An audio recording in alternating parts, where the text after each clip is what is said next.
దమా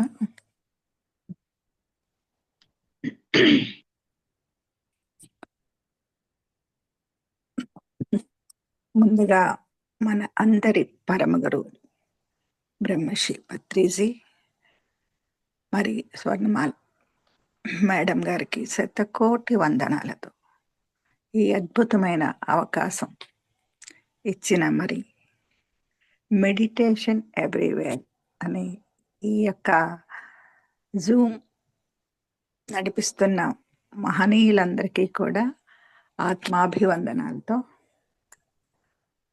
ఈనాటి నా యొక్క ధ్యాన అనుభవాలు చెప్పమని అడిగారు.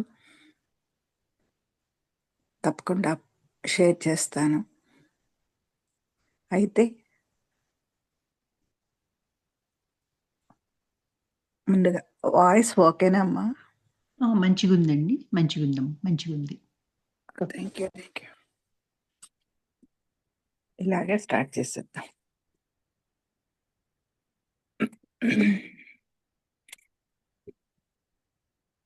నా పేరు వెంకట రమణమ్మ. మాది ఇండియాలో విశాఖపట్నం.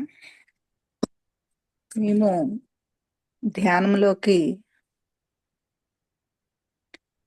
ధ్యానము అన్న మాట పదము కూడా చాలా పుట్టిన తర్వాత ఇప్పటి వరకు కూడా తెలియలేదు. నిజంగా ధ్యానము అంటే పుట్టిన దగ్గర నుండి ఏదో పూజలు, దేవుడు, దేవతలు, పండగలు అవే తెలుసు కానీ పర్వదినాలు అని ఇంకా వేరే లోకం తెలియదు. అదే క్షేత్రాల్లోకి వెళ్తే తిరుపతి, ఏదో కంచి, కాశీ అవే వింటాం ఎప్పుడును. ఇక ఈ అద్భుతమైన మానస సరోవరాలు కానీ అవన్నీ కూడా వాటి పేర్లు కూడా వినలేదు. చాలా పెద్ద అయ్యే వరకు, చాలా పెద్ద అయ్యేవారంటే స్కూలు స్టడీస్ పూర్తయినాక కానీ పెళ్ళిళ్ళు అయ్యాక అప్పుడు తెలిసింది కొన్ని. అంతవరకు కూడా ఏమీ తెలియలేదు. అటువంటి నాకు ఈ ఆధ్యాత్మికత అన్నది అది పూర్వజన్మ సుకృతం అనుకుంటాను. ఎవరికైనా సరే, ఎవరైనా ఈ ఆధ్యాత్మికతలోకి అడుగుపెట్టారు అంటే పూర్వజన్మ కృతం పుణ్యం, చేసుకున్న పుణ్య ఫలితమే ఇది అందుతుంది. ఎందరో మన చుట్టూ, మన ఫ్యామిలీలోనే, మన బంధువుల్లోనే, మన మిత్రుల్లోనే ఎందరో వింటారు. మనం చేస్తున్నది, ఆచరిస్తున్నది అన్ని చూస్తూనే ఉంటారు కానీ మన దారిలోకి కొన్నాళ్ళు విమర్శనలు ఉండేవి. తర్వాత అలా అలా అలా చూసి మన నడవడిక, మనలోని చేంజెస్ అవన్నీ చూసాక వాళ్ళకి అర్థం అవుతుంది. ఓహో, వీళ్ళు ధ్యానం చేయడం వల్ల ఇలా ఉన్నారు అని ఒక అవగాహన ఏదో. అయితే కొంతమంది ధ్యానానికి రావటానికి చాలా భయపడతారు. ఎందుకంటే కేవలం ఒకటి ఎన్వి వదిలేయాలి కదా. అంటే వీళ్ళు తినట్లేదు ధ్యానం చేస్తూ, మనం వెళ్తే వదిలేయాలి, అది పెద్ద అడ్డంకిలాగా చూస్తారు చాలా మంది. చూశాను చాలా మంది మా ఫ్యామిలీ మెంబర్స్, అంటే చిన్నాన్నగారి పిల్లలు కానీ, మేనత్త గారి పిల్లలు కానీ, మీరు చేస్తున్నారు కానీ అంటూ అంటారనమాట. ఇది వదలలేకపోతున్నాం కదా, మీరు వదలొద్దు, ముందు ధ్యానంలో కూర్చుంటే దాని తర్వాత అదే తెలుస్తుంది అన్న. అదే టైం రావాలి, పూర్వజన్మ సుకృతం ఉండాలి అని అనుకుంటున్నాం కదా. అది ఉన్న వాళ్ళకి మాత్రమే. ఈ ఆధ్యాత్మికత అనగానే మనకి ఏంటంటే ఒక డివైన్ పవర్తో కనెక్షన్ ఏర్పడి ఉంటాం. డివైన్ పవర్తో కనెక్టివిటీ ఉంటుంది. అది మనకి గొప్ప ధైర్యం, అదే మనకి గొప్ప అనుభూతి, అదే మనకి గొప్ప అదృష్టం అని మనకి చేస్తున్న కొద్దీ మనం తెలుసుకున్నది నలుగురికి పంచుతున్నప్పుడు ఎంత ఆనందం అంటే అద్భుతమైన ఆనంద స్థితిలో ఉంటాము. అటువంటి ఆనంద స్థితి అదే బ్రహ్మానందము. అదే బ్రహ్మానందము. చక్క ఆలోచన రహిత స్థితిలో ధ్యానంలో కూర్చున్నప్పుడు ఆ బ్రహ్మానందాన్ని మరి మనకి తెలిసిన ఈ కొద్దిపాటి జ్ఞానాన్ని మరొకరికి అందిస్తున్నప్పుడు ఆ బ్రహ్మానందాన్ని మరి మన ద్వారా ఏ ఒక్కరైనా శాకాహారులుగా ఎందరో మారారు మనం చెప్తున్నప్పుడు. కాకపోతే వాళ్ళు ఇగోండి మీరు చెప్పింది విని పలానాది అప్పటి నుండి ఇలాగా అని అన్నప్పుడు ఆ ఆనందం అద్భుతం అంటూ వర్ణనాతీతంగా ఉంటుంది. ఎవ్వరికైనా ఏ పిరమిడ్ మాస్టర్‌కైనా, ఎవ్వరికైనా సరే. నా ఒక్క అనుభవమే కాదు ఇది. అందరిది కూడా. అట్లా అయితే మేము ధ్యానంలోకి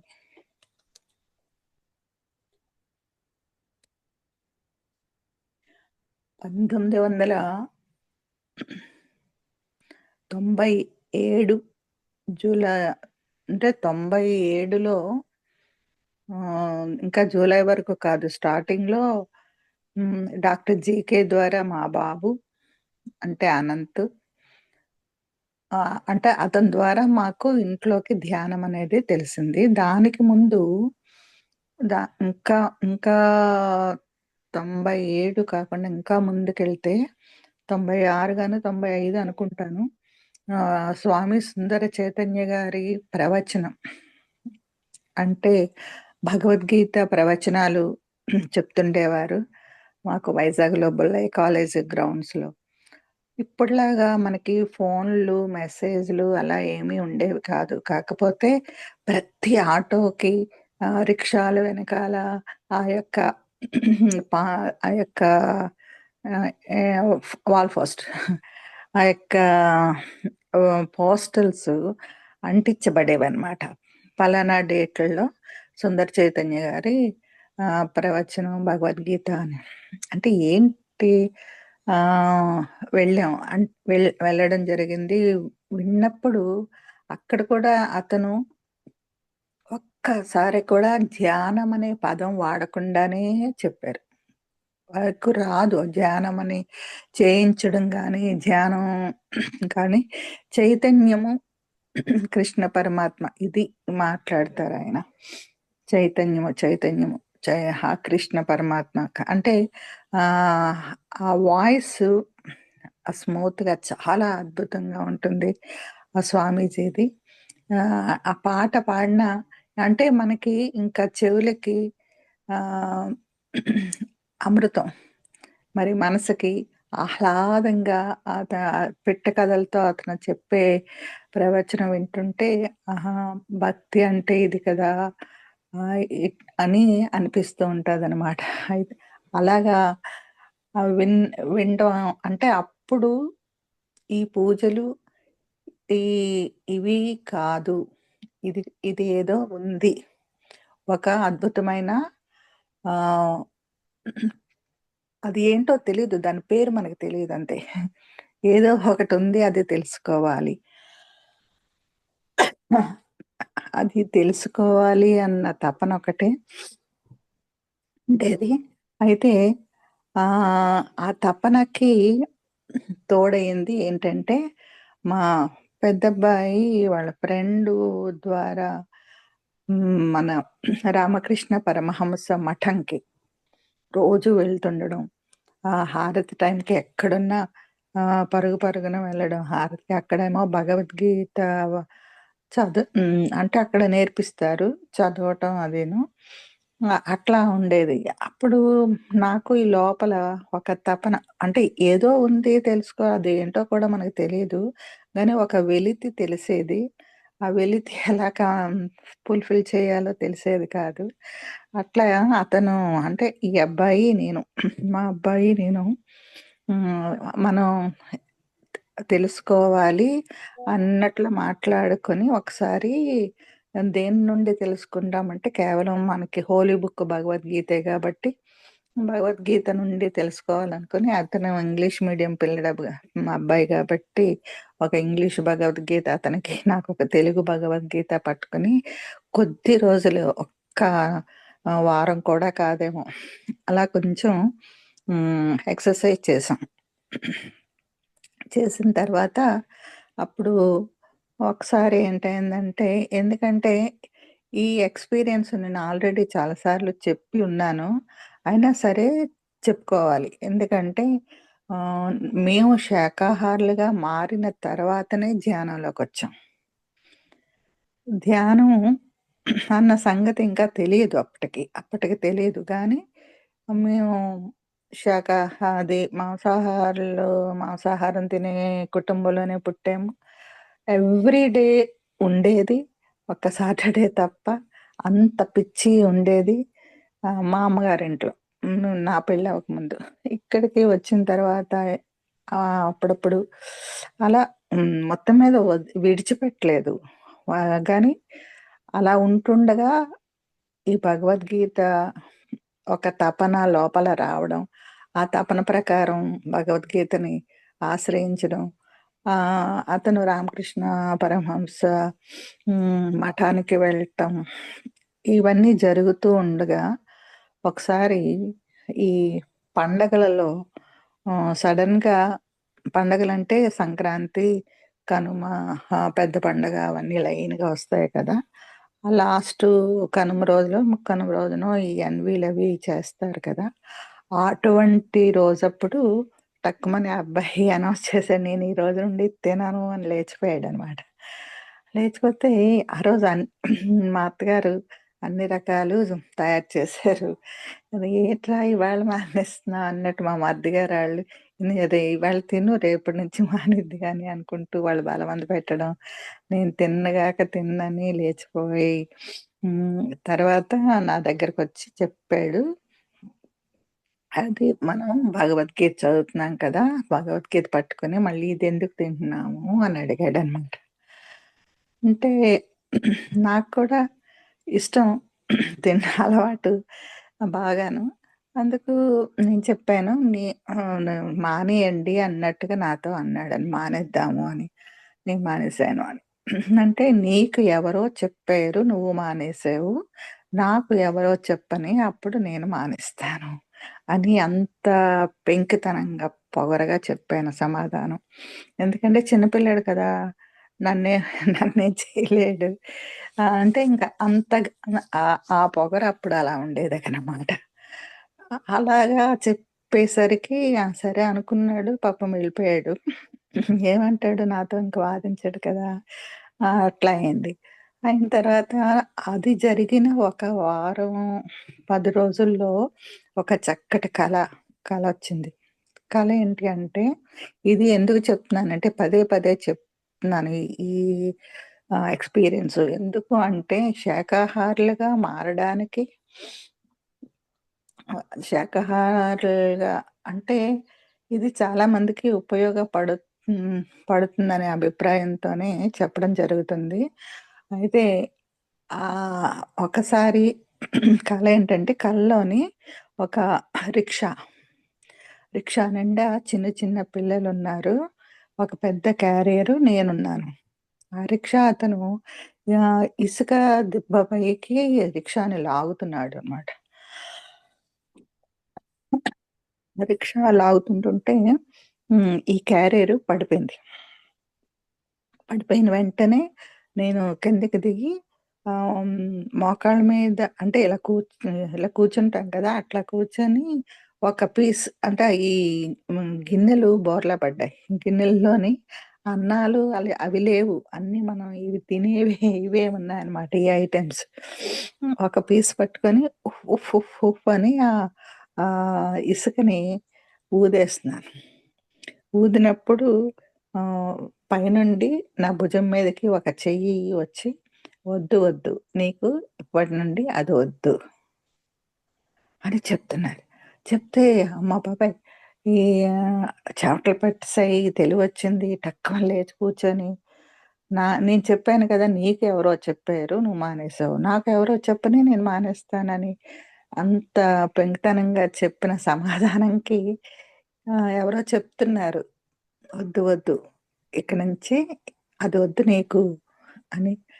ఏంటిది? అంటే ఇప్పటి నుంచి నేను మానేయాలా? ఈ కల? ఏంట్రా బాబోయ్! అనుకోని చాలా భయపడిపోయినట్టు లేచి ఒక మంచినీళ్ళు తాగి అప్పుడు పడుకున్నాననమాట. అప్పుడు ఇంక మర్నాడు నుండి ఏం చేయాలి? మానేయాలా? ఏంటి మనం ఎందుకు మానేయాలి? ఎందుకు మానేయాలి? మానేస్తే ఏం తినాలి? అంటే ఏం తినాలి అని నాకు ఎందుకు క్వెషన్ అంటే, ఆ టైంలో టొమాటోసు, తోటకూర అలాంటివి కొన్ని సంబంధించి ఏం తిన్నా కాళ్ళు బాగా అది కరెంట్ షాక్ పెట్టినట్టు కాళ్ళు పీకేసేవి. మనం అవి కాపోయినా ఇవి తింటే కనీసం ఆమ్లెట్ అయినా ఏసుకోవచ్చు కదా! ఏంట్రా బాబోయ్! అని భయంలాగా పట్టుకొని అందరిని అడగడం మొదలుపెట్టాననమాట. ఈ భగవద్గీత పట్టుకుంటే మనం తినకూడదా? ఎలాగా? అంటే, అదేం కాదు. మీరు ఆ ఫ్యామిలీలో పుట్టినోళ్ళే కదా! తినొచ్చే అన్నట్లాగా చెప్పేవారు గానీ, నా మనసుకి అది కరెక్ట్ ఆన్సర్ కాదు అని తెలిసేది. అలా కొన్ని రోజులంటే మళ్ళీ ఇంకొక వారమో, 10 రోజులు. అంటే ఈ ఈ ఈ తపన, తపన కాదు. ఈ డౌటు ఎలా తీరుతది? ఎలా తీరుతది? తినడమా? మానడమా? వన్స్ మానాక మళ్ళీ తినం కదా! అంటే ఎలా వదలాలి అని చాలా గింజుకోవడం జరిగింది. అప్పుడు మళ్ళీ ఒక కల. మళ్ళీ కల ఏంటంటే, అప్పటికి మా నాన్నగారు లేరు, ఎక్స్‌పైర్ అయ్యారు. ఆహ్, ఒక రూమ్‌లో అది అమ్మ వాళ్ళ ఇల్లే. ఆ రూమ్‌లో నాన్నగారి పక్కనే నేను కూర్చున్నాను. ఇంకొకళ్ళెవరో తర్వాత కంటిన్యూయేషన్ ఉన్నారు గానీ, మా ఇద్దరికి మంచి అరిటాకు వేశారు. వేడి వేడిగా అన్నం వడ్డిచ్చారు. వడ్డించి ఒక గిన్నెతోని ఈ మాంసం కూరని అన్నం మీద వంపి తిను అని అంటున్నారన్నమాట అతను. అనగానే టక్కుమని మళ్ళీ తెలివొచ్చి చెమటలు పట్టి, ఏంటి ఇంతలా ఆలోచించడం వల్ల అక్కడ వెంటనే అర్థమైపోయింది. నాన్నగారు అంటే అక్కడ నాన్నగారు లేరు కదా! నాన్నగారు అంటే హ్మ్. తండ్రి అంటే భగవంతుడు. ఇప్పుడంటే మనకి పూర్ణాత్మ అవన్నీ తెలుసు ధ్యానంలోకొచ్చాక. అప్పుడు అవి తెలియదు గాబట్టి, ఓహో! ఆహ్, అంటే ఇంతలాగా నేను వెనకాడుతున్నాను గాబట్టి, అయితే తిను అని వేసినట్టుగా వచ్చింది. ఛీ! ఛీ! ఛీ! అని అనుకుని అప్పటినుంచి ఆ మర్నాడు నుండి మా వారు కూడా నన్ను అబ్జర్వ్ చేస్తున్నారు. ఇలా తినకుండా ఏంటి ఇలా ప్రవర్తిస్తుంది అనుకున్నారు. ఒకసారి వార్నింగ్ లాగా ఎందుకు అలా అంటే, "ఏం లేదు మానేస్తాను. అవి నచ్చలేదు" అదేదో చెప్పేసి ఇంక అప్పటినుంచి ఇప్పటి వరకు చక్కగా శాకాహారులుగా ఉన్నాము. అదే విధంగా ఆహ్, ఎప్పుడైతే పూర్తిగా శాకాహారులు అయిన తర్వాత మా పెద్దబ్బాయికి ఈ జీకే అన్నతను పరిచయం అయ్యారు. అది ఒక పార్క్‌లో మన ఇంటికి తీసుకురావటం. ఇంటికి తీసుకొస్తే ఏదో ఆహ్, కాఫీ ఏదో మర్యాదలు చేశాక ఆహ్, ధ్యానం చేద్దాము ఎక్కడైనా కూర్చుని అంటే ఒక మూలన చాప తీసుకెళ్ళి డాబా మీద వేసుకొని అందరం కూర్చొని అందరం అంటే మా వారు రాలేదు గానీ, మా పిల్లలు, మా ఆడపడుచులు నా దగ్గరే ఉండేవారు. వాళ్ళు అందరూ కూర్చొని ధ్యానానికి ఉపకరించామనమాట. ధ్యా ధ్యానం అనే మాట అప్పుడు విన్నాము. శ్వాస మీద ధ్యాసని, పత్రిగారు గురువని అవన్నీ అతని ద్వారా ఫస్టు వినడం అయితే జరిగింది. ఆ టైంలో హ్మ్. అతను ఎంబీబీఎస్ కంప్లీట్ చేసుకొని విజయవాడలో ఒక టీమ్ అంటే ఈ ఎంబీబీఎస్ చదివిన టీము అందరూ మా అమ్మ వాళ్ళ డాబా మీద వారానికొకసారి కూర్చొని ధ్యానం చేయటం, ధ్యానం క్లాసెస్ లాగా కండక్ట్ చేసుకోవటం, అలాగా ఉండేది ఆ టైంలో. ఉన్నప్పుడు ధ్యానం గురించి చెప్పడం అది మా అమ్మగారు అప్పటికి హెల్త్ బావుండేది కాదు. అంటే మేము ప్రతి ఒక 3 నెలలకి 4 నెలలకో ఎలా అంటే ఫ్రీక్వెంట్‌గా హాస్పిటల్‌కి తీసుకెళ్ళటం, అడ్మిట్ అవ్వడం, మళ్ళీ 2 రోజులు ఉండి వచ్చేయటం. ఆహ్, హ్మ్. అట్లా ఉండేదనమాట. అంటే ఏదో పెద్ద డిసీజ్ కాదు గానీ, తన హెల్త్ పరంగా కొద్దిగా ఇబ్బందిగా ఉండేవారు. అయితే అటువంటి మా మమ్మీ చక్కగా పిరమిడ్ ఒకటి పెట్టారు. హ్మ్. కొని అంటే చైర్ కుర్చీ పైన కట్టారనమాట. కుర్చీకి హ్యాంగ్ అయ్యేలాగా. కడితే అలా కూర్చొని చేసేవారు మెడిటేషన్. ఇది చేస్తే నేను చేసి ఒకసారి డాక్టర్ దగ్గరికి యాజ్ యూజువల్ ఎప్పుడు ఎళ్ళేలాగా ఎళ్లారనమాట. వెళ్తే డాక్టర్ గారు అడిగారంట, "అమ్మా మీరు ఇంకా వేరే మందులు గాని, వేరే డాక్టర్‌ని గాని మార్చారా? ఆహ్, ఏంటి?" అని అడిగారంట. "ఏం లేదండి మీ దగ్గరికే వస్తున్నాము. ఏం లేదు." "మరి ఏం చేస్తున్నారు? మీరు ఈ మందులు కాక ఇంకేదైనా ఏం చేస్తున్నారమ్మా? ఏం తింటున్నారు?" ఏదో అడిగారన్నమాట. సమ్ చేంజ్ వచ్చిందని. అడిగితే అమ్మేమో గుర్తొచ్చి, "ఇగో ఈ మెడిటేషన్ అని పిల్లలు చెప్తున్నారు. అందరం అందరూ కూర్చొని క్లాస్ చెప్తుంటారు వారానికోసారి. రోజు అయితే నేను మెడిటేషన్ చేస్తున్నానండి" అని చెప్పిందండి. "ఓహో! అందుకే మీకు మా టాబ్లెట్స్ తగ్గిస్తాను. ఆహ్, ఈ అన్నీ వాడక్కర్లేదు. ఇప్పుడు కొద్దిగా బాగయింది. సో, మీకు" అని ఆహ్, ఆ ప్రిస్క్రిప్షన్ రాసిచ్చేశారు. ఇచ్చి మెడిటేషన్ మంచిది చేయండమ్మా బావుంది. ఆహ్, అయితే అని అన్నారనమాట. అనేక హ్మ్. అప్పుడు అప్పటి వరకు మా పెద్ద తమ్ముడు అంటే రెడ్నాయుడు అంటాము. అతను అంతగా ఈ పిల్లలేంటి, చెప్పడం ఏంటి, ఆహ్, అది కళ్ళు మూసుకొని కూర్చుంటే అన్నీ ఎందుకు తగ్గుతాయి అలాగా అందరికీ ఉన్న డౌట్సే అతనికి ఉండేవి.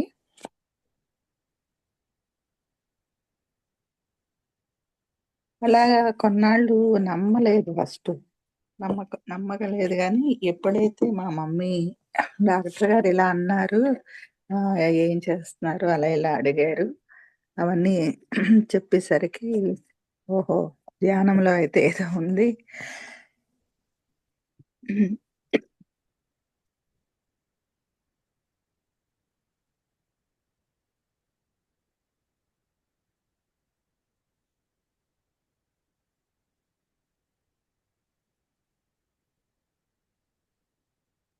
సరే.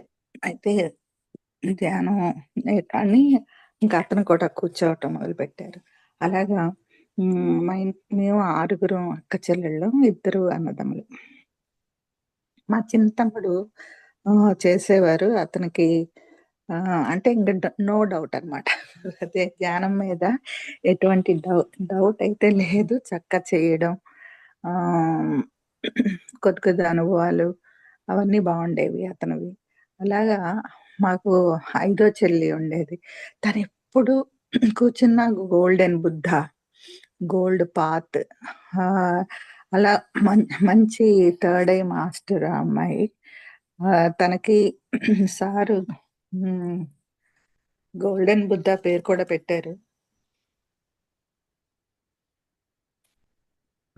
అన్ తనకి మంచి అనుభవాలుండేవన్నమాట. నాకు అటువంటి అనుభవాలు ఏవి ఉండేవి కాదు గానీ, ఆహ్, అలా చేస్తూ ఉండేవాళ్ళం. మరి ఇంకొక చెల్లుంటారు. ఇంకొక చెల్లికి తన బాడీ పైకి ఈ ఆత్మలు వచ్చి మాట్లాడటం అటువంటిది ఉండేవన్నమాట. అంటే మనం చూస్తుంటాం గదా! ఈ అమ్మవార్లు వాళ్ళు వచ్చి వాలినట్టు అమ్మవారు వాలింది, దేవుడు వాలాడు అని చెప్తుంటారు కదా! అలాగా కొన్ని బాడీసు ఆ వీక్‌నెస్‌ని బట్టి అది వీక్‌నెస్ అనే అనేవారప్పుడు.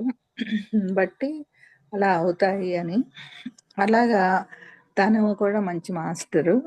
ఆహ్, తనకి ఇంకా ఏంటంటే కలలో గాని అంటే ధ్యానంలో గాని మన పాటలు అంటే ధ్యానం మీద పత్రిగారి మీద అలా ఒక సినిమా పాట స్టైల్లో మంచి మంచిగా పాటలు అవి వచ్చేవన్నమాట. జీవుడే దేవుడనే బుక్కు తను తన అనుభవాలతో రంగరించి రాశారు. అలాగా ప్రతి ఒక్కళ్ళు తన అనుభవాలతోని ధ్యాన కుటుంబం అది. అందరూ ధ్యానులే. మరి అక్క ఇంకొక చెల్లి చేస్తారు గాని పిరమిడ్ మాస్టర్లతో ఎక్కువ కలవరు. వాళ్ళంతట వాళ్ళ ఇంట్లో చేసుకుంటారు. అలా ఉంటారన్నమాట. ఇంకొక చెల్లి ఉంటారు. ఆ చెల్లి తనకి కూడా సంకల్పంతో అంటే తను ఎక్కడికి అంటే నేను ఎక్కువ తిరుగుతాను బయట. ఎక్కువగా బయట తిరగడం అంటే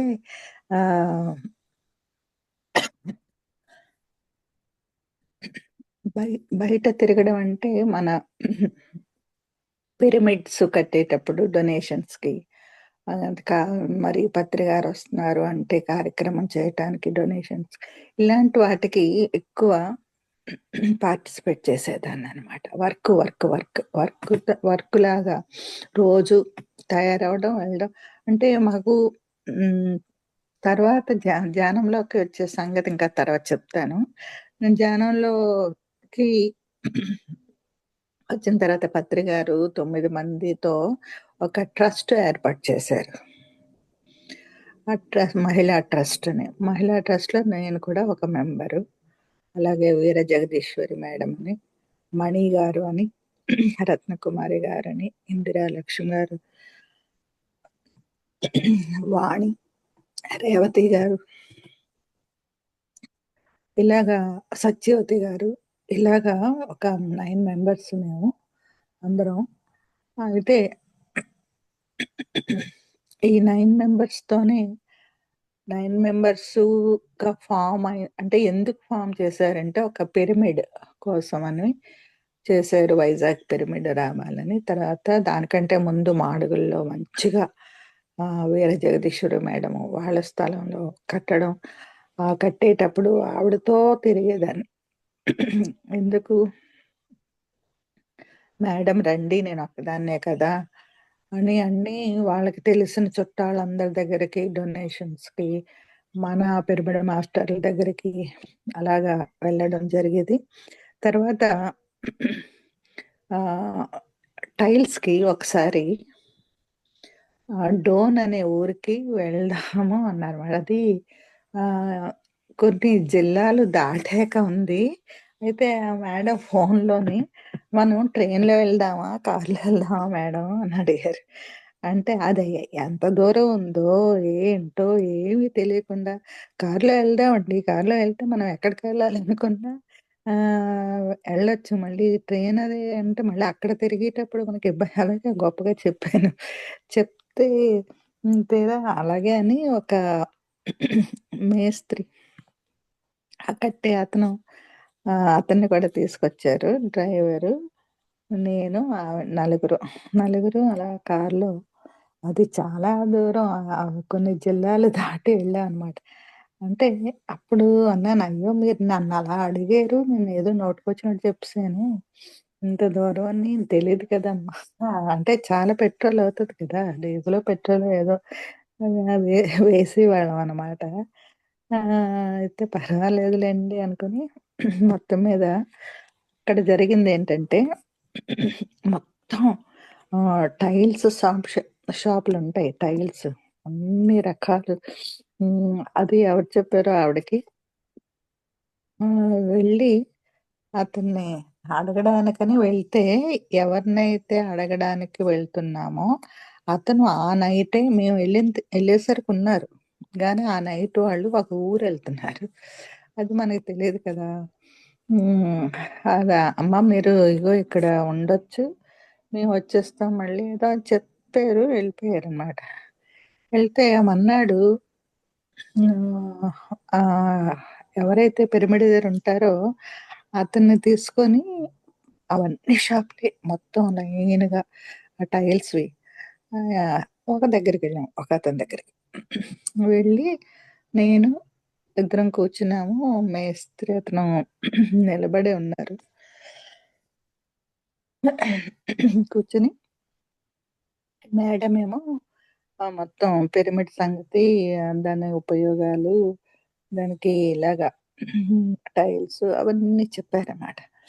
అన్నీ చెప్పాక అతను శ్రద్ధగా అన్నీ విని మెడిటేషన్ గురించి అదంతా వినాక, "అమ్మ, మీరు అంత మంచి పని చేస్తున్నారు కదా! మీకు మీ ట్రాన్స్‌పోర్ట్‌ది మీరు ఖర్చు ఆ ఖర్చు మీరు పెట్టుకోండి. నేను టైల్స్ ఊరికనే ఇస్తాను" అని ఊరికనే ఇస్తాను అనగానే బయటికి రాగానే మేస్త్రి అంటాడు, అదంటే సమ్మక్క సారక్కలాగా ఈ జగ్గక్క, రమణక్క కూర్చుంటే అతను ఏమో మాట్లాడతాడింకా. అతను భలే చెప్పాడు అనుకుని సరదా పడడం జరిగింది ఆ రోజు. అట్లాగా ఆ మేడం ఇంకా మొక్కలకి పిరమిడ్‌కి కావాల్సిన మొక్కల కోసం హ్మ్. ప్రతి చోటకి వెళ్ళాను ఆవిడతో. అలాగనమాట. అది ధ్యానంలో కొన్ని అంటే నాది వర్కు అని చెప్పడానికి ఇది చెప్పాను. ఇది వర్కు అని చెప్పడానికి ఇంకొకటేంటంటే, ఒకసారి శ్రీకాకుళంలో పత్రిగారితో క్లాస్ అవుతుంది. క్లాసు అయినప్పుడు వైజాగ్ పైనుండే ఎళ్తారు. నేను కూడా ఎళ్ళాననమాట.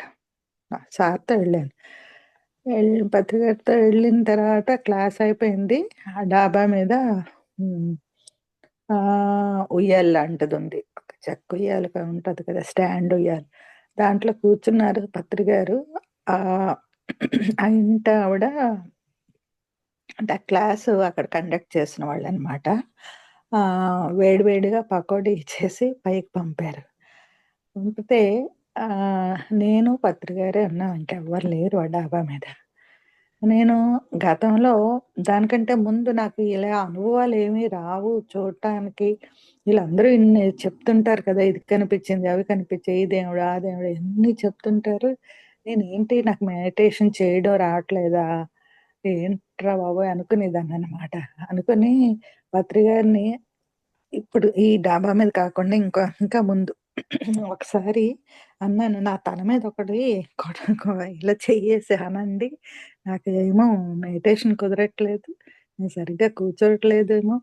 నాకేమో అర్థం అవ్వట్లేదు. నాకేమీ కనిపించవు అని అందరూ అన్నీ చెప్తుంటారు కదా! అంటే నేను సారన్నారు, అలాగా నేను కొడితే అయిపోతే నేనెంతమందిని కొట్టుకుంటూ రావాలి తల మీద" అని ఏదో జోక్‌గా అనేసారు. అది అయిపోయింది. అయిపోయాక నాకింకా లోపల అది ఉండిపోయేదనమాట. ఎందుకు కూర్చోలేకపోతున్నాను అని అనుకుంటూ ఆ డాబా మీద ఎవ్వరూ లేరు ఆ రోజు. పకోడీ వచ్చింది. సార్ నా చేతిలో అన్నీ 2 పెట్టారు. తింటూ ఇప్పుడు అడిగామనుకో ఎవరు లేరు కదా! చెప్పేస్తారు అనుకోని, సార్ ఎందుకు నేను ధ్యానంలో సరిగా అంటే నాకేమి కనిపించవు. కూర్చోలేకపోతున్నాను. కూర్చుంటున్నాను గానీ కుదరట్లేదెందుకు అని అడిగానమాట. అంటే సార్ ఎవరు లేరు కదా! చెప్పేస్తారనుకోని అడిగాను. అడిగితే అన్నారు, "మేడం ఈసారి మళ్ళీ అడిగారంటే ఈ డాబా మీద నుంచి తోసేస్తాను మిమ్మల్ని." తోసేస్తాను. అలా అడగొద్దు. ఎందుకంటే మీది అయిపోయింది మేడం గత జన్మలో. మీది మెడిటేషన్ అయిపోయింది. మీది వర్క్ మాత్రమే. మీది వర్కు మీరన్నీ ఆవకాయ పెట్టేసారు. అన్నీ ఏసేసారు. మూసారు. అది అవుతూ ఉంది.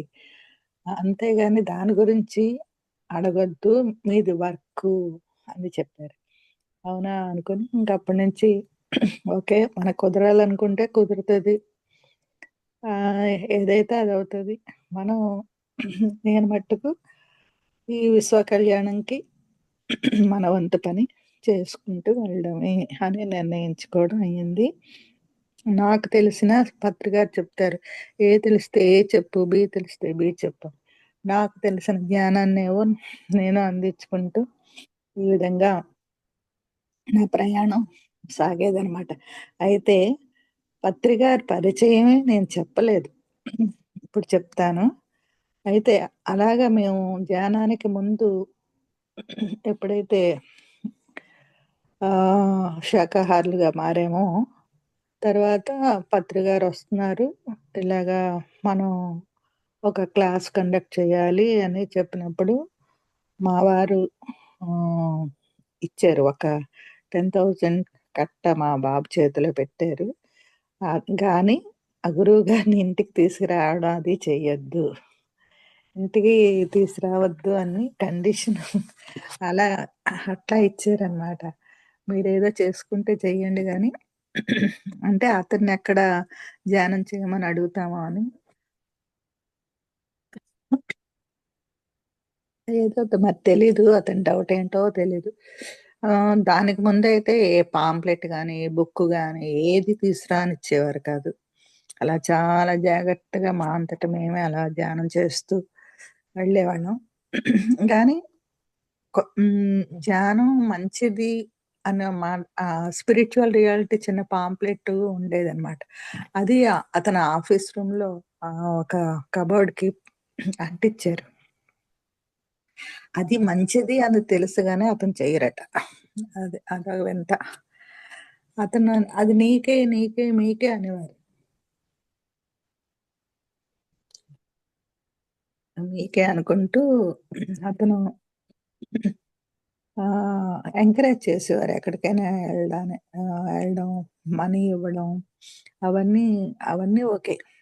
అవన్నీ చాలా జరిగేవి.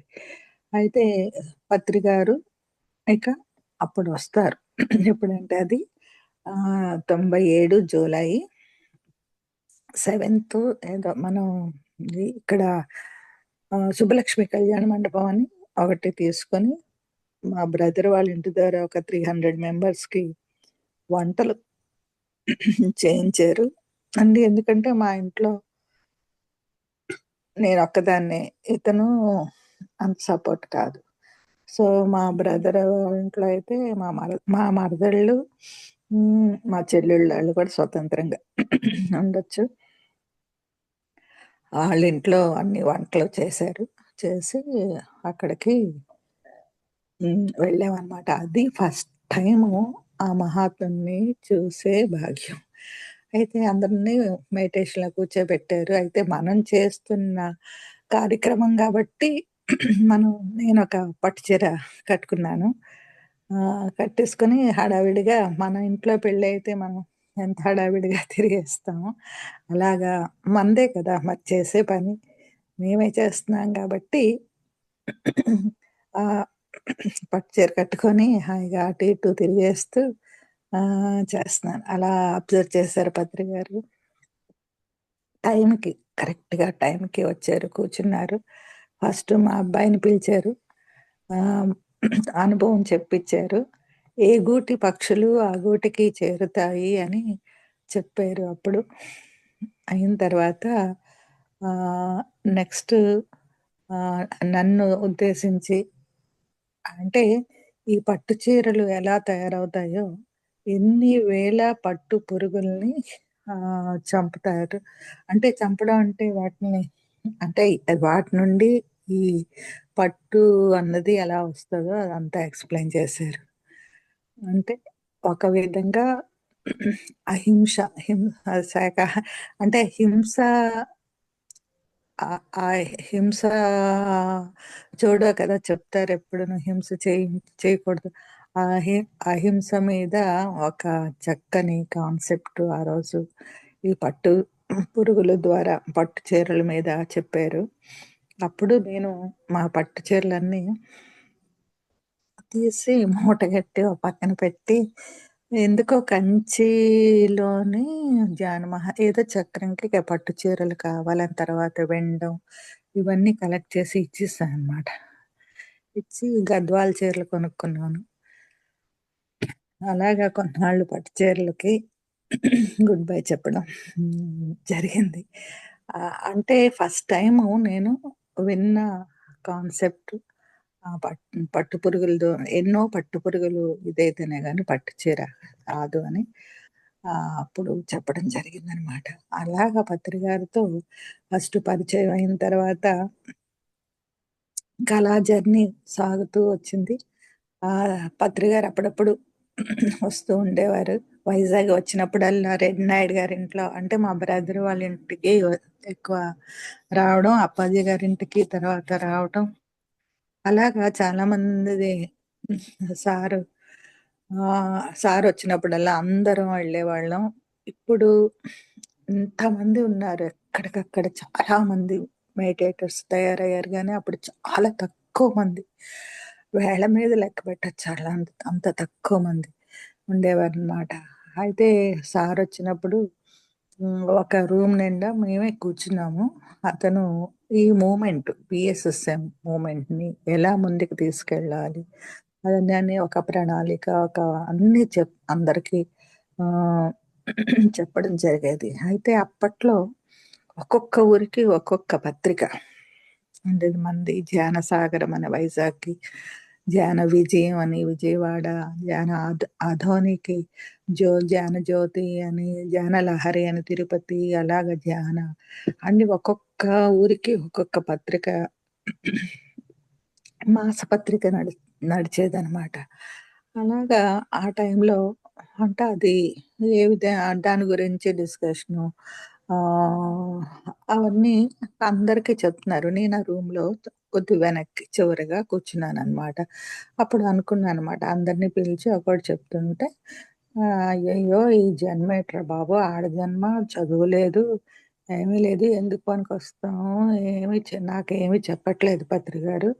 హ్మ్. ఈ ఈ జన్మకి ఏమి ఏమి చేయలేనా? నేనేమి ఎందుకు పనికిరాని జన్మ అయిపోయింది అనుకుని లోపల లోపల అనుకుంటున్నాననమాట. అంటే ఎక్కువగా చదువుకోలేదు. పైగా బయటకెక్కువ తిరగం. ఆడపిల్లలని పంపరు. ఆహ్, ఎ ఏం జన్మో అనుకుంటూ హ్మ్. వరి అవ్వడం ఇది. ఆహ్, అప్పుడు అందరూ కొంతమంది ఖాళీ అయ్యాక సారు నా వైపు చూసి, "మేడం ఇలా రండి" అన్నారు. అంటే దగ్గరికెళ్ళాను.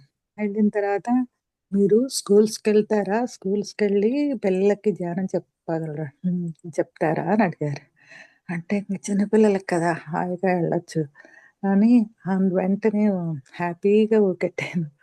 ఊకెత్తి ఇంటికొచ్చి మా వారి పర్మిషన్ అడగలేదు నేను. మామూలుగా చెప్పాను అంతే. నేను రేపటి నుంచి స్కూల్స్‌కెళ్తున్నాను అని ఉదయాన్నే లేచి వంట పూర్తి చేసి అన్నీ టేబుల్ మీద పెట్టేసి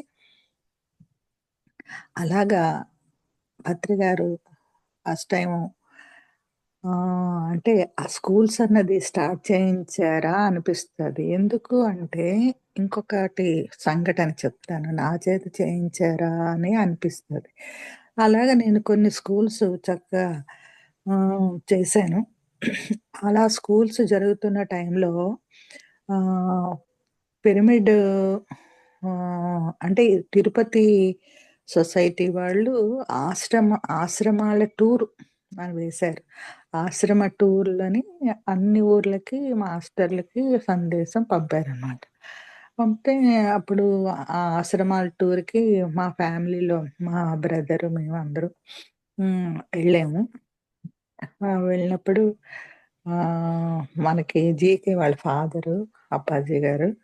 ఒక దగ్గరేమో పత్రి గారితోని అప్పటికి నేను ఒక 35 స్కూల్సే చెప్పాను. ఆ 35 స్కూల్స్‌కి గొప్పగా అతనేమో అయ్యో! ఈ అమ్మలు అంటే ఒక డాటర్‌లా చూసుకునేవారతను. అందుకు ఈ అమ్మలు ఇలాగ ఒక స్కూల్స్‌కెళ్తున్నారు. 35 స్కూల్ చెప్పారు అని పత్రి గారికి చెప్తే సార్ పిలిచారు. అసలప్పుడు మైక్‌లో మాట్లాడడం గాని, 10 మందిలో మాట్లాడడం ఎంత భయం. ఆహ్, అంటే అస్సలు అలవాట్లేదు. కామ్‌గా ఉండడం అలవాటు. ఈ పిలిచేసరికి భయంగా ఎళ్లి చెప్పండి మీ స్కూల్ అనుభవాన్ని చెప్పారు. అంటే నేను ఫస్ట్ టైము ఒక రైల్వే స్కూల్‌కెళ్ళాను. ఒక రైల్వే స్కూల్‌లో హెడ్ మాస్టరు పర్మిషన్ తీసుకున్నాను ఫస్ట్. తీసుకున్నప్పుడు అన్నాడు "రండమ్మా" అన్నాడు. నేనెళ్ళేసరికి ఆ సారు మాస్టర్ గారు చక్కగా బెంచెస్ అన్నీ పక్కకు పెట్టించి శుభ్రంగా గచ్చుని ఇది చేసి ముగ్గులు పెట్టించి, అగరబత్తి వెలిగించి ఉంచారు. అబ్బా! ఎంత బావుందో.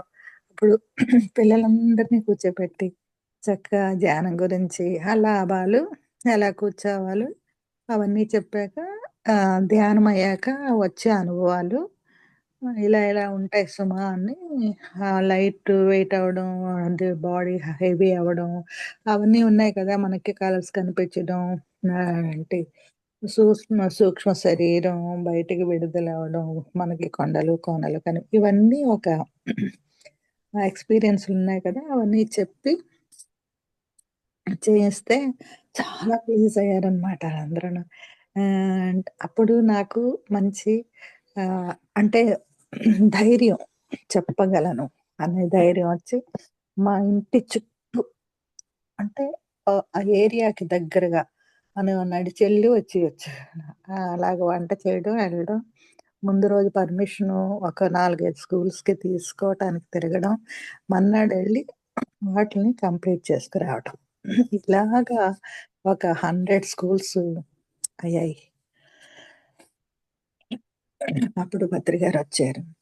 మళ్ళీ వైజాగొచ్చారు. ఇప్పుడు సార్ ఇలాగా నేనొక 100 స్కూల్స్ చెప్పాను అని చెప్పాను. చెప్తే సారు క్లాప్ చేయించారు. అక్కడున్న వాళ్ళు అలాగా క్లాప్స్ చేయించి హ్మ్. ఇప్పుడు ఇంకొక 100 చేయండి అన్నారు. ఆ! అంటే ఇంక చాలా కనిపిస్తున్నాయి. ఉన్నాయి కదా! స్కూల్స్ ఉన్నాయి కదా! అని సరదాగా ఊకెట్టేసాను. ఊకెట్టి చేశాను. అంటే కొన్ని కొంచెం దూరంగా ఎళ్ళవలసి వచ్చినా చేశాను. చేసాక అప్పుడు మళ్ళీ వచ్చారు పత్రికారు. వచ్చాక సార్ అయిపోయి 200 స్కూల్స్ అయిపోయాయి. అంటే ఇప్పుడు 1000 చెయ్యండి అన్నారు. అంటే లోపల బా ఇతనికి ఇదే పనా ఇక నేను భలే చెప్పేస్తున్నాడు ఇతను అని ఆ 1000 ఎక్కడుంటాయి అనుకున్నట్లాగా ఏదో మనసులో 1000 అవుతాయేంటి ఎక్కడైనా అని అన్నట్లాగా లేతే నాకిదే పనా అన్నట్లాగా ఏదో అనేసుకొని హ్మ్. అనుకున్నాననమాట. ఆహ్, కానీ నాకు అప్పటి నుండి ఇంకా ఎక్కువ వెళ్ళడం అవ్వలేదు.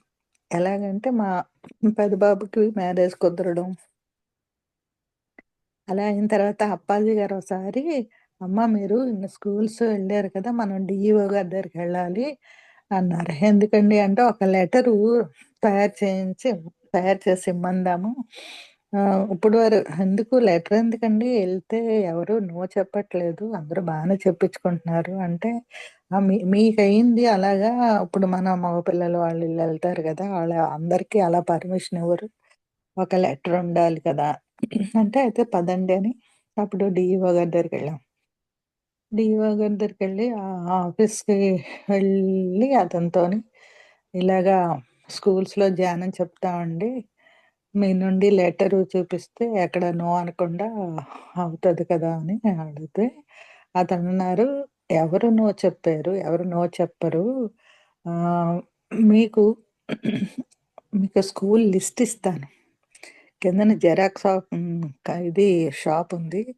జిరాక్స్ తీయించుకొని నాకది తెచ్చివ్వండి. మీరు చెప్పండి. ఎవరు నో నో అన్నవాళ్ళు ఎవరు ఉండరు. మంచి పనే కదా!" అని అతను చెప్పారనమాట. అప్పుడు కిందకెళ్ళి అప్పుడు తెలిసింది 4000 స్కూల్స్ లిస్ట్ నా చేతిలో పెట్టారు. నాకేం తెలుసు ఇన్ని స్కూల్స్ ఉన్నాయని. ఓహో! అప్పుడు అర్థమయిందనమాట. అంటే జెడ్పీ స్కూల్స్ అంటే జిల్లా పరిషత్ స్కూల్స్, హై స్కూల్లు, అదే ఎలిమెంటరీ స్కూల్స్ ఇన్ని రకాల స్కూల్సు, ప్రైవేట్ స్కూల్సు ఇన్ని ఆ స్కూల్స్‌లో రకాలు అంటే ఒక పంచాయతీ అంటే ఆహ్, ఆహ్, అది చూడండి. దాన్ని బట్టి నాకు కొంచెం అంటే ఓహో! ఒక గ్రామం ఇలా ఉంటది. ఒక సిటీ ఇలా ఉంటది. సిటీ అంటే ఆ ఏరియాని బట్టి ఆహ్, ఆ మండలాలను బట్టి ఆ స్కూల్సు అవన్నీ ఒక పద్ధతిగా తయారై ఉన్నాయన్నమాట. అప్పుడు ప్రతి చోటకి ఇప్పుడు నేను ఏం చేయాలి? ఒక 200 స్కూల్స్ అయిపోయి ఇంకొంచెం దూరమి ఎళ్ళాలంటే తోడుండాలి. ఒక వెహికల్ ఉండాలి. ఇప్పుడు నేనెక్కడైనా సిటీ బస్సుల్లో వెళ్తున్నప్పుడు స్కూల్ అని పేరుంటే చాలు. అది నోట్ చేసుకునే దాని ఏరియా ఎక్కడ ఇది అని ఎక్కడెక్కడ ఉన్నాయో స్కూల్స్ మనకు తెలియాలి కదా! అలాగే నోట్ చేసుకొని, తెచ్చుకొని ఎప్పుడైనా వీలైనప్పుడు మళ్ళీ వెళ్ళటం, చేయడం. అలాగా ఒకసారి స్కూల్ అనుంది కేజీహెచ్ మనకి పెద్ద హాస్పిటల్ అనమాట. అక్కడ చూసాను. అక్కడ రాసుకున్నానని గబుక్కుమని.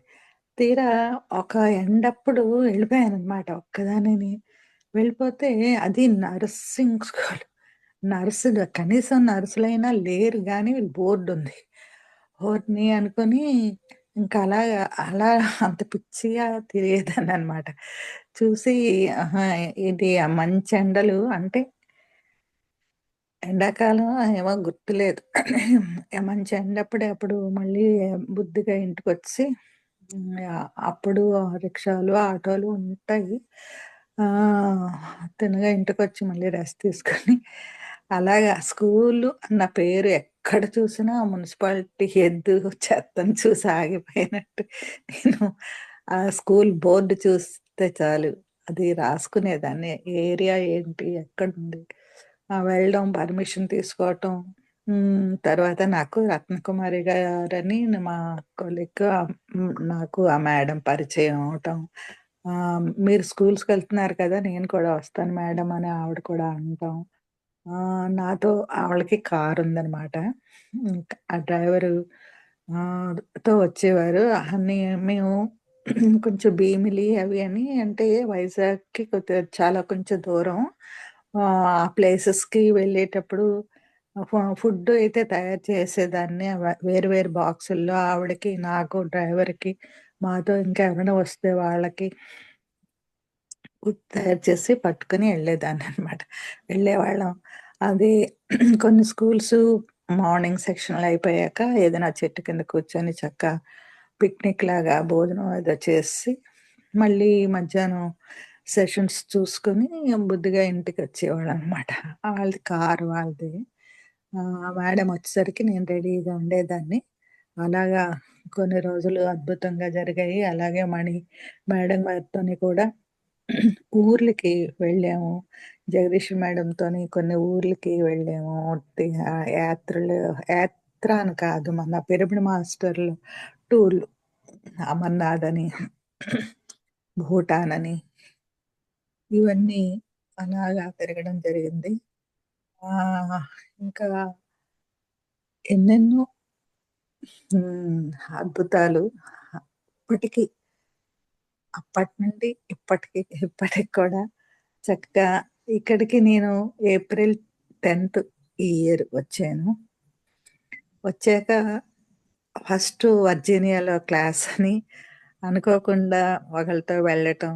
అక్కడ ఈ మణిగారు కొంతమంది వీళ్ళందరూ పరిచయం అవ్వటం, జూమ్‌లోకి రావటం, ఇలాగ జూమ్ సెక్షన్‌లు లోకి ఇక్కడ ఉన్నంత వరకు మీ అందరితోని అనుభవాలు పంచుకోవటం.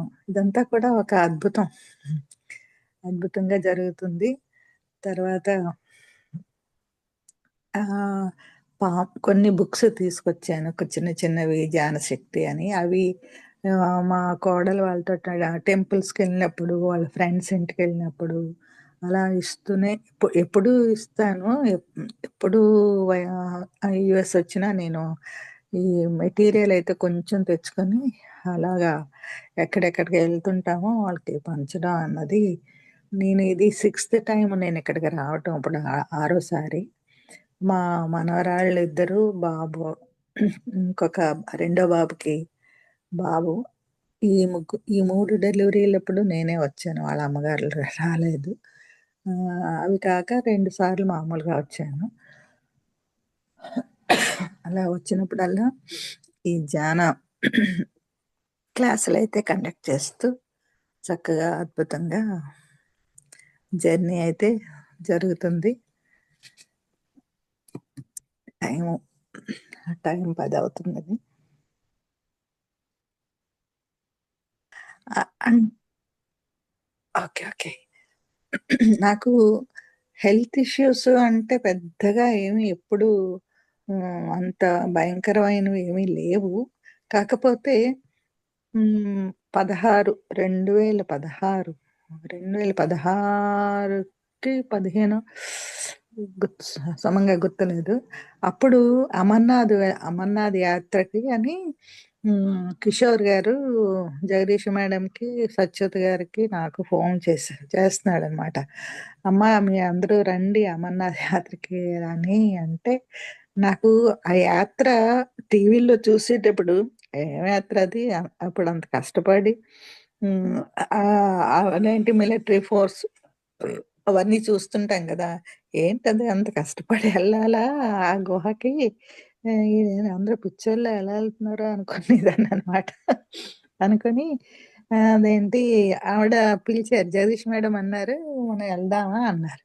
ఎందుకండి మనం అంత రిస్క్, దేనికి గుహకి అంటే అలాగా కొట్టుపడేసినట్టు మాట్లాడాను.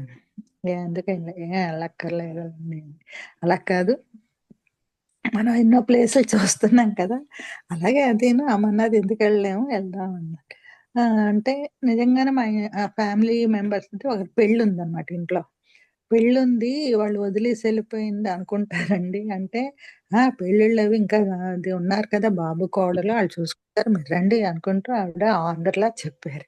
సరే అనేసి ఆవిడ పెళ్ళోళ్ళతోనే చెప్పాను. చెప్తే అయ్యో అలాంటి యాత్ర ఒంటరిగా వెళ్ళేవి కాదు, అలా ఫ్రెండ్స్తోనే తోడున్నప్పుడే వెళ్ళాలి, పర్వాలేదు పెళ్ళికే ఉంది నువ్వు వెళ్ళు మేమేమి అనుకోము అని అన్నారనమాట. సరే అనేసి ఆ అమర్నాథ్ యాత్ర వెళ్ళాలి అంటే మనకి డాక్టర్ సర్టిఫికేట్ అంత హెల్త్ బాగుంది అని ఉండాలి.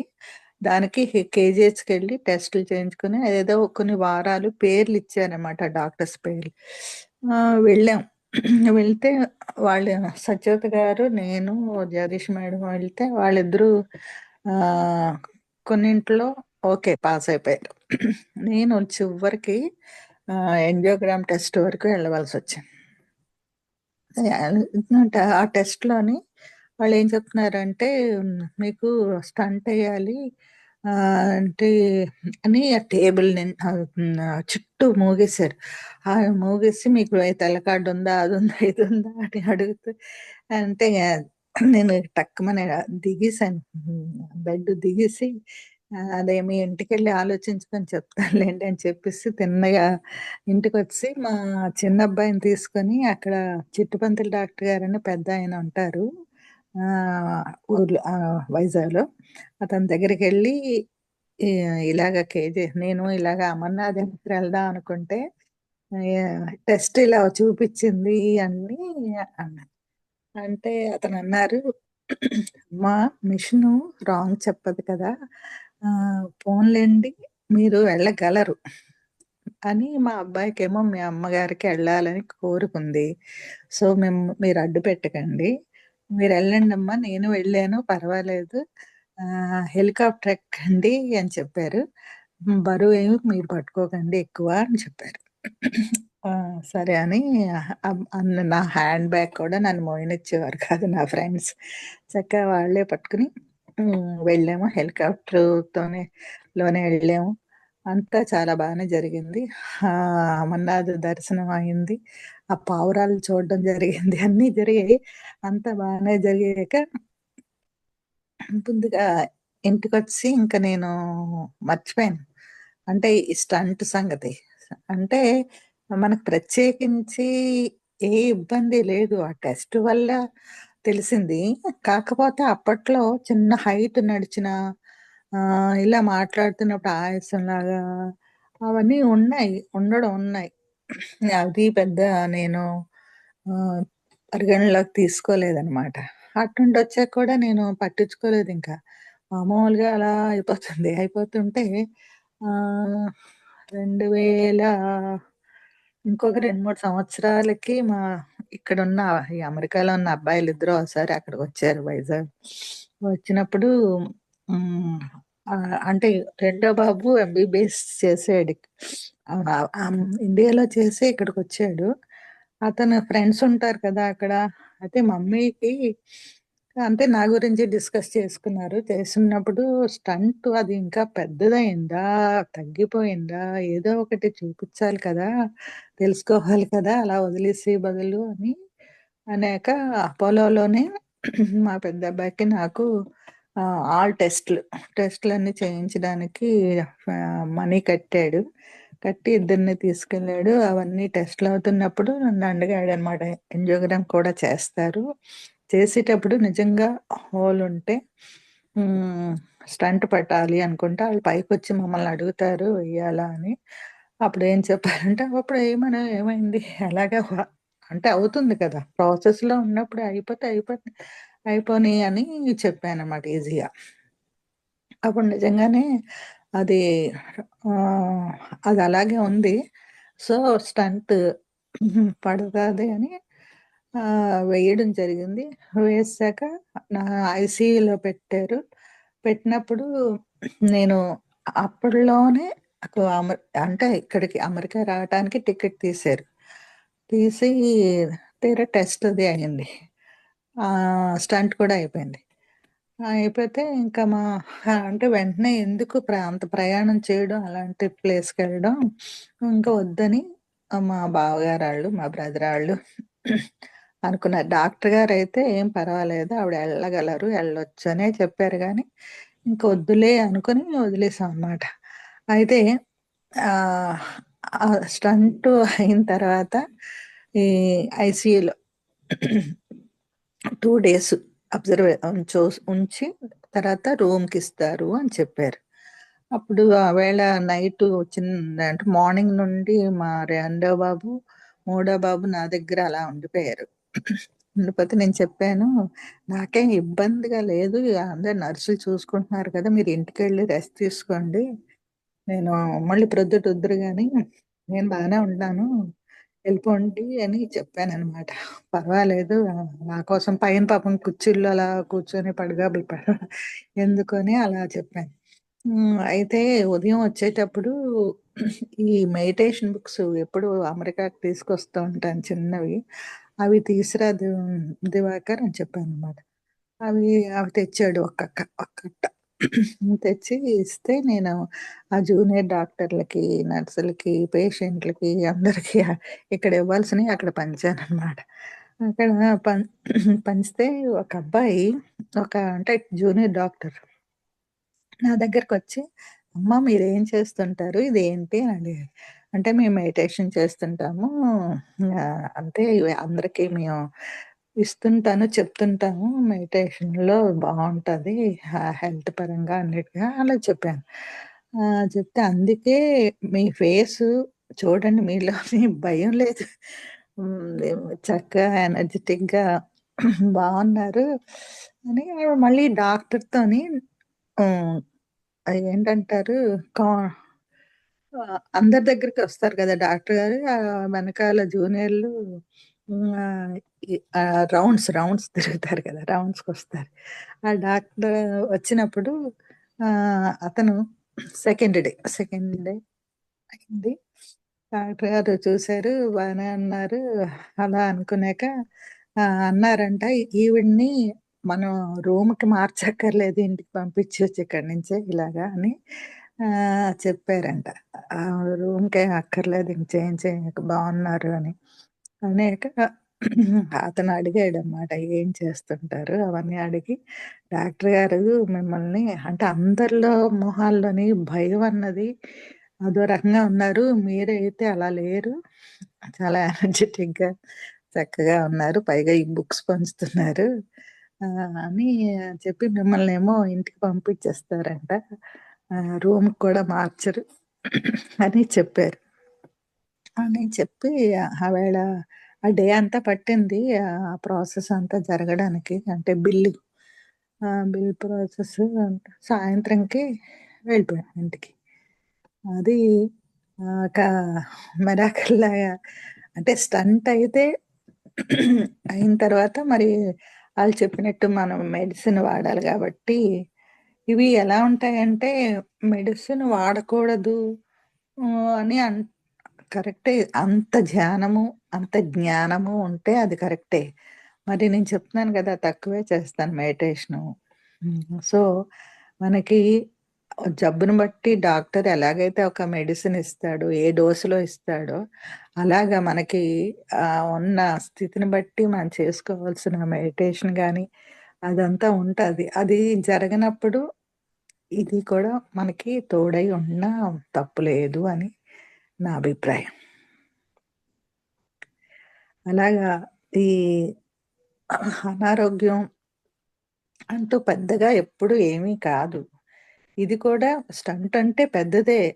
ఏంటి స్టంట్ ఏదో హార్ట్‌కి ఏదో ఇబ్బందయ్యి, ఏదో ఇబ్బంది పడితే మనం డాక్టర్ దగ్గరికెళ్తే చూసి అది అలా కాకుండా అది ఉంది. అది అలా లైట్‌గా జరిగిపోయింది. నేను ఆ టైంలో యాత్ర కూడా ఎళ్ళొచ్చాను. అన్నీ అయిపోయి అంత చక్కగాను. ఆ యాత్ర ఎళ్లి వచ్చిన తర్వాత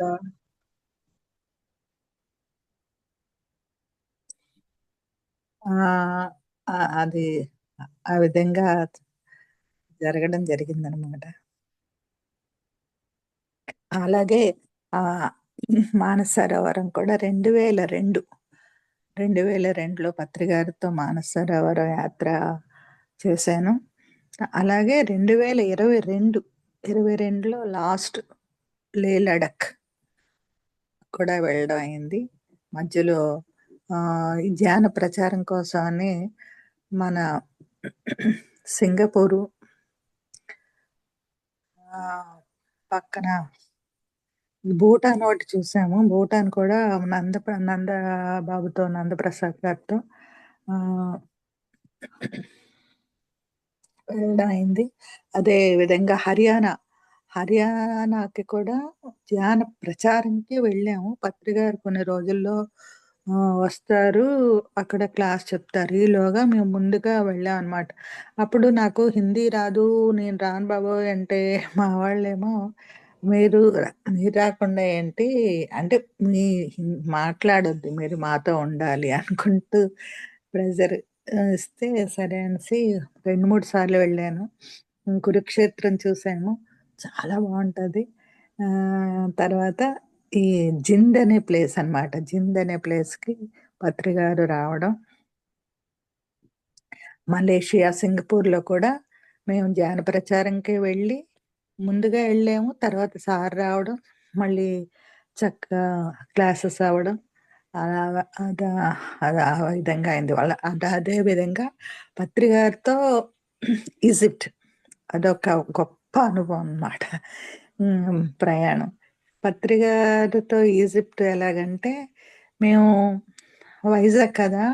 హైదరాబాద్‌లో కలవాలి. హైదరాబాద్‌లో ప్రయాణం స్టార్ట్ అవుతది. హైదరాబాద్‌కెళ్ళాలని మామూలుగా ఈ ఈజిప్ట్ అలాంటిది నాకెందుకో అనిపించింది. ఎప్పుడు నేనే వెళ్తాను. పోనీ మా అబ్బాయి, కోడలు ఆళ్ళని ఈజిప్ట్‌కి ప తీసుకోమన్నాం. టికెట్లు తీసేయరనమాట. సాయి కుమార్ రెడ్డి ఆ ప్రయాణం. సాయి కుమార్ రెడ్డి ద్వారా, రెడ్డి గారి ద్వారా. అయితే ఆహ్, ఎప్పుడు మనం హైదరాబాదు అంటూ ఏ గోదావరో, విశాఖో అలాంటివి తీస్తాం. గానీ నాందేడ్ తీసాడు. ఎందుకు తీసాడో తెలీదు. అయితే ఆ రోజు ఈ హుదుత్ తుఫాన్ స్టార్ట్ అవుతది. ఉదయం నుండి టీవీలో ఈ ట్రైన్ క్యాన్సెల్, ఆ ట్రైన్ క్యాన్సెల్ ఇలాంటివన్నీ చెప్తున్నారన్నమాట. ఆ ట్రైన్స్ క్యాన్సలేషను ఉంది అంటే అప్పుడు నాకు మేము ఎవరెవరైతే వెళ్తామో ఆళ్ళు ఇద్దరు, ముగ్గురు ఫోను చేసి మన ప్రయాణం ఉందా? లేదా? ఏంటి ఇలా ఫోన్‌లు టీవీలో ఇలా ఉన్నాయి. వాతావరణం ఇలా ఉంది అంటే, నాకు మట్టుకు ఎలా తెలుస్తది? మాది రాత్రి అన్నమాట. ఇంకా సాయంత్రం అవ్వాలి. అప్పుడు మా ట్రైను. ఓ పని చేయండి. ఇంట్లో వాళ్ళకి బాయ్ బాయ్ చెప్పేసి బ్యాగ్ పట్టుకొని మా ఇంటికొచ్చేయండి. ఏదో ఒకటి చేద్దాం అన్నాను. అని తర్వాత సరే సాయంత్రం స్టార్ట్ అయింది. అందరూ స్టేషన్‌కెళ్ళాము. అప్పటికి దడదడ క గాలులు వేస్తున్నాయి. ఆ ట్రైన్ ఎక్కాము అందరూను. ఇంకా దువ్వాడ అంటే ఇంకా దగ్గరలో ఇలా దాటుతామో లేదో రేకులు ఈ టపా టపా పెద్ద సౌండ్‌లతో వినబడేవనమాట. అలా దాటేసాము. ట్రైన్ ఎళ్ళిపోయింది. ఎళ్ళిపోయాక హైదరాబాద్ కూడా రీచ్ అయిపోయాము. మా చెల్లి వాళ్ళ పాప వాళ్ళ ఇంటికి తీసుకెళ్ళాననమాట. నాతో వచ్చిన వాళ్ళని. ఓ నలుగురు, ఐదుగురం. చెల్లి పాప ఇంట్లో ఉంటే ఆ టీవీలో చూస్తున్నాం. అంత అతలాకుతలమైందో వైజాగ్ అంతా. చాలా అంటే మేము దాటొచ్చాక ఎంత జరిగిందో అంత టీవీలో చూస్తూ ఆశ్చర్యపోయి, అసలు ఫోన్ కూడా ఎవరికి చేయడానికి కూడా లేదు, కనెక్షన్ లేవు. అలా అయ్యాక నైటు ఏవో డిన్నర్ ఏదో చేసి అప్పుడు ఎయిర్‌పోర్ట్‌కెళ్తే పత్రి గారు మమ్మల్ని చూసి, మీరెలా వచ్చారు? వైజాగ్ మీదంతా అలా అవుతుంది కదా!" అని అడిగారు. మీరే తీసుకొచ్చేసారు" అని సరదాగా చెప్పేసాం. మీరు తీసుకొస్తే అయిపోయింది ఇంకేంటి అని.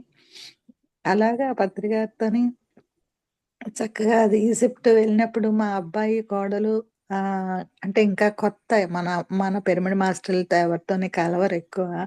అందుకు పత్రి గారు వాళ్ళిద్దరిని, మీరు మేమేం పాపం చేసాము? మాతో మాట్లాడట్లేదు మీరు" అని. అంటే చిన్నవాళ్ళతో అంటే అతని స్థాయి చూడండి ఎంత గొప్ప మహానీయుడు. ఆ చిన్న పిల్లల్ని అలా అడిగారనమాట. "మేమేం తప్పు చేసాం? మాతో మాట్లాడరు" అని.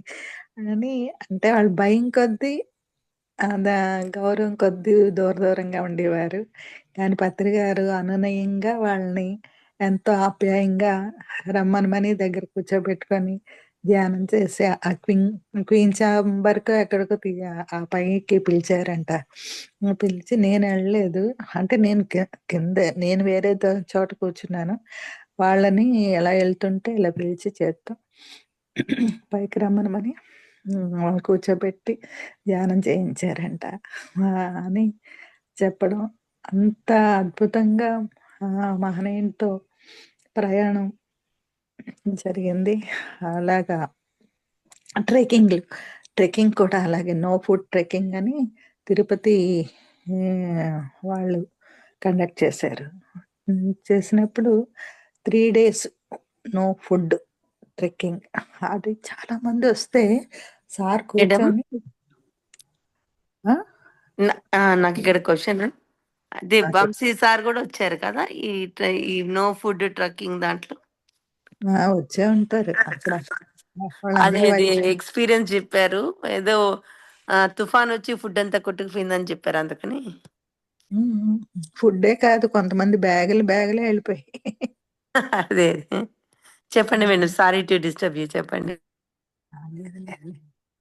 అలాగా అంటే ఆ నో ఫుడ్ ట్రెక్కింగ్ ద్వారా రాత్రంతా పడింది వర్షం.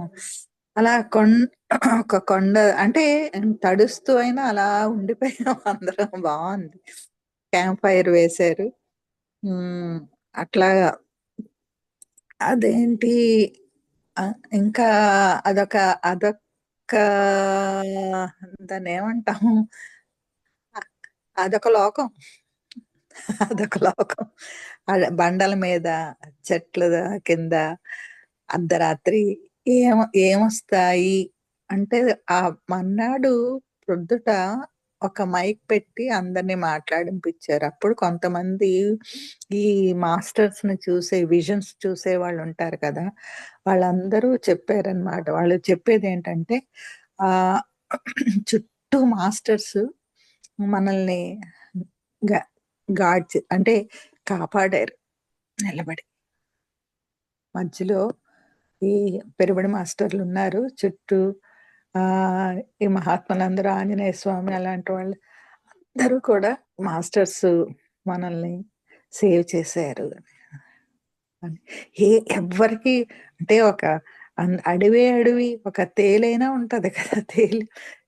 ఒక దోమ ఏమీ లేవు. ఏదీ లేదు. ఏమీ లేదు చక్కగా. అట్లానే ఇంకొకసారి ఇంకొక ట్రెక్కింగు తిరుపతిది.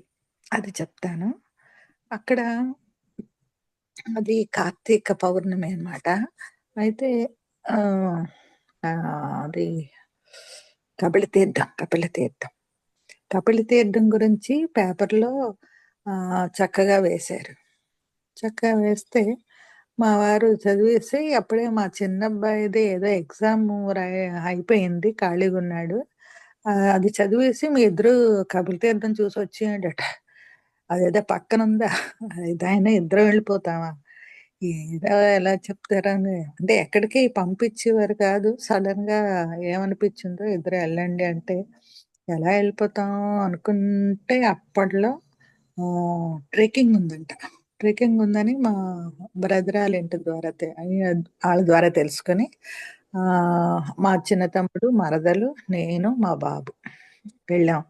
ఆ ట్రెక్కింగ్‌కి వెళ్ళి అది కార్తీక పౌర్ణమి. ఏదో ఎవరో ఇంట్లో ఇదవ్వడం వల్ల ఆ పూజ లేదు. లేదంటే కార్తీక పౌర్ణమి 2 డేస్ చాలా చక్కగా చేస్తాం మేము. ఆ పూజ లేకపోవడం వల్ల అక్కడికి వెళ్ళడం వల్ల గాని ఉపవాసం అయితే ఉండి అలా కొండెక్కాం. ఎక్కిన తర్వాత సారు అక్కడ కూడా వర్షం పడింది. అది చిన్నదేలెండి.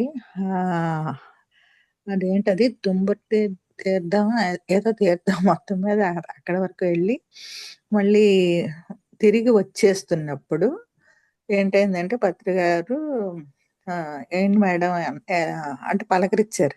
"ఎలా ఉంది" అని. అంటే నేను ఏదో పిక్నిక్ లాగా ఉంది గానీ నాకేమి అనిపించలేదు. ఏదో అనేసాను. తేలిగ్గాను. ఆహ్, అనేసాక కొంచెం అతనితో 4 అడుగులు వేశాక కూర్చోమన్నారు మెడిటేషన్ కూర్చున్నాం. కూర్చున్నాక అద్భుతమైన విజను. అంటే ఒక పుష్పక విమానం కనిపిస్తుంది. ఇంకా ఎంత మంచి మంచి డిజైన్ అంటే మనకి సినిమాల్లో టైటిల్స్ వచ్చేటప్పుడు ఇప్పుడు సినిమాలు కాదు గానీ, మధ్య రకం సినిమాల్లోని మనకి మంచి మంచి డిజైన్స్‌తోని ఉండేవన్నమాట. అలాగా ఈ ఎక్కడ లేని పువ్వులు, తోటలు ఏటేటో అద్భుతాలు కనిపిస్తూ ఉన్నాయన్నమాట. అలా చూస్తున్నాను. అంతలో ఓకే చెప్పారు. చెప్తే "ఏంటి మేడం" అని అడిగారు. అంటే మీరు ఓకే చెప్పేసారు. అద్భుతంగా ఏదో వస్తుంది. మధ్యలో ఆపేసారు అని అతనితో అంటే ఎంత ఫ్రెండ్లీగా ఉండేవారు నాకు గురువుగారు. గురువులాగా మేము ఏనాడు చూడలేదు. ఇంత చక్కగా అట్లా అంటే సరే అని మళ్ళీ ముందుకు నడిచాము. ఇంకొంచెం ముందుకు నడిచాక మళ్ళీ కూర్చోబెట్టారు. మళ్ళీ కూర్చొని మెడిటేషన్. మళ్ళీ కూర్చున్నప్పుడు ఏంటవుతుంది నేను కపిల తీర్థం గుడిలోకి వెళ్తున్నాం అనమాట. లైన్‌లో వెళ్తుంటే ఫస్టు స్వామి దర్శనం అయింది. ఈశ్వరుడిది. ఆ తర్వాత ఆహ్, మెడిటేషన్‌లో. తర్వాత పక్కకెళ్ళేసరికి అమ్మవారు, గులాబీ పువ్వుల దండ, చీర, సూత్రాలు, మంచి బొట్టు, నవ్వుతూ నా వైపు ఒకసారి ఒక్క క్షణం సజీవంగా అలా చూస్తున్నట్టు అనిపించిందనమాట. అబ్బా! ఎంత బావుంది అమ్మ అనుకుని అయిపోయింది. లేచాక ఓకే. కపిల తీర్థం అమ్మవారు ఇలాగా అలా అనేసుకొని ఇంకా అయిపోయింది. అది ఎవరంతట ఆళ్ళు మేము కిందకి దిగేసాము. అత్రి గారు వెళ్ళిపోయారు. ఆ ట్రెక్కింగ్ అలా అయిపోయింది. అయిపోయాక సార్‌తో ఇంకా అంటే పిరమిడ్ మాస్టర్‌లతో ఇంక బాయ్ బాయ్ చెప్పేసి మా అంతట మేము మళ్ళీ తిరుపతి స్వామి దర్శనంకెళ్ళాం. వెళ్ళిన తర్వాత మళ్ళీ కిందకొచ్చి కపిల తీర్థంకి ఎళ్దాము అని మా బ్రదరు కపిల తీర్థం అనే కదా మనం అనుకుంటూ వచ్చాము. ఆ పేపర్‌లో ఉన్నదని. కపిల తీర్థం ఎప్పుడు చూడలేదు. తిరుపతే చూసి ఎళ్ళిపోతూ ఉంటాము తిరుమలను. అని కపిల తీర్థం అయితే నేను ఏదైతే ముందు రోజు ధ్యానంలో చూస్తున్నానో అలాగే వెళ్ళాం. అలాగే అమ్మవారున్నారు. అంతా అలాగే జరిగింది. చూసి ఎంత హ్యాపీ ఫీల్ అయిపోయి, ఇలా వచ్చింది. నిన్న సార్ కూర్చోబెట్టినప్పుడు ఏం చూసామో అదే వచ్చింది. అయితే వెళ్ళి చెప్దామని ఆహ్, తిరుపతి దర్శనం అయిపోయాక కిందకెళ్ళి భీమాసరాజు ఆ హోటల్‌లో ఉంటారు సారు. అక్కడికెళ్ళి సార్ ఇలాగా అంటే మెడిటేషన్‌లో చూసాం కదా! అదే ఇప్పుడు చూసానంటే, మరి మీరు కపిల తీర్థం అంటూ వస్తే మరి వాళ్ళు రాక ఇంకెవరొస్తారు? అన్నారు సింపుల్‌గా అంతే. అలాగా అబ్బా! అద్ అది ఒక అద్భుతమైన ఎక్స్‌పీరియన్స్ నిజంగా. చాలా